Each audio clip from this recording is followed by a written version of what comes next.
فطرت نے نہ بخشا مجھے اندیشہ چالاک، رکھتی ہے مگر طاقت پرواز میری خاک۔ اقبال کہہ رہے ہیں کہ فطرت نے یعنی اللہ تعالیٰ نے ان کو ہوشیار نہیں بنایا، لیکن ان کو وہ صلاحیتیں دی ہیں جو کہ زندگی میں رنگ بھر دیں یا زندگی میں عشق بھر دیں۔ اور تو انسان اڑ سکتا ہے اگر اقبال کی باتیں سمجھ جائے، اڑ سکتا ہے مینز اس کی اٹھ سکتا ہے، طاقت پیدا ہو جاتی ہے اگر اقبال کی پوئٹری سمجھ میں آ جائے۔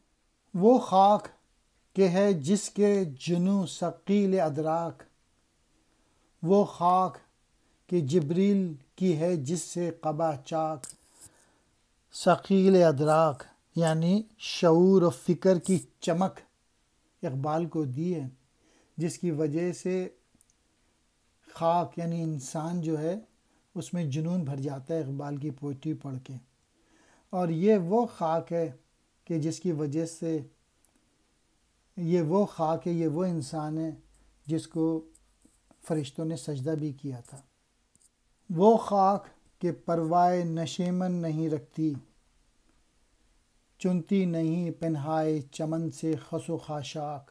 اقبال کی پوئٹری ایسی ہے کہ اگر وہ سمجھ میں آ جائے تو پھر وہ خس و خاشاک نہیں چنتی، یعنی وہ دنیا میں مٹیریل چیزوں کے چکر میں نہیں پھنستی، وہ پھر اس کی سوچ تبدیل ہو جاتی ہے اگر اقبال کی پوئٹری سمجھ میں آ جائے۔ اس خاک کو پھر آشیانے کی بھی کوئی پرواہ نہیں ہوتی، اس لیے کہ یہ باغ کے صحن سے تنکے اور گھاس پھوس نہیں چنتی۔